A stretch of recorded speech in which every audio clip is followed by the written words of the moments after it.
Viewers, నేను మీ doctor Bhupathi Naidu Koneni, consultant urologist at Arogya hospital Khammam. ఈ మధ్య ఎండాకాలం స్టార్ట్ అయినప్పటి నుంచి మన దగ్గర కొంతమంది పేషెంట్స్ వస్తున్నారు. ముఖ్యంగా యంగ్ పేషెంట్స్, అంటే 20 to 40 years ఉన్న వాళ్ళు వచ్చి కామన్గా అడిగే ప్రశ్న ఏంటంటే, మీకు స్కాన్ చేసాము, చిన్న రాయి ఉంది అనగానే, సార్ మా ఊర్లో వాళ్ళు చెప్తున్నారు బీరు తాగితే రాయి పడిపోతుందంట కదా అని అడుగుతున్నారు.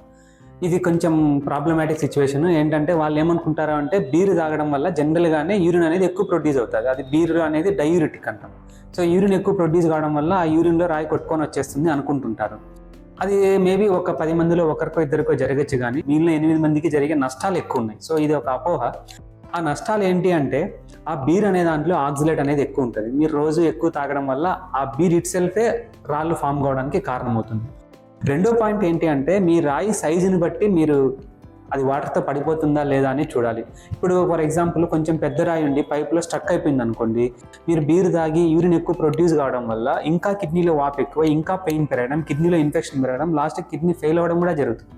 సో అలాగా స్టోన్ సైజు అది తెలుసుకోకుండా బీరు తాగితే పడిపోతుంది అనుకోవడం అపోహ. ఇంకోటి ఏంటంటే, బీరుతో పడిపోయే అంత చిన్న రాయి మామూలు వాటర్తో కూడా పడిపోతుంది. మీరు రాయి పడగొట్టడం కోసమే బీరు తాగాల్సిన అవసరం అయితే లేదు.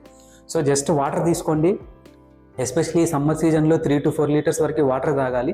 వాటర్ తీసుకోండి, అల్ట్రాసౌండ్ స్కాన్ అనేది చేసుకోండి. దాంట్లో రాయి సైజుని బట్టి సైంటిఫిక్గా ట్రీట్మెంట్ తీసుకోండి. ఏదో వాళ్ళు వీళ్ళు చెప్పారని బీరు తాగడం, పసురు తాగడం, ఆయుర్వేదిక్ మందులు తాగడం, ఇలాంటివి తాగడం వల్ల ఒకరికి జరగచ్చు బై లక్.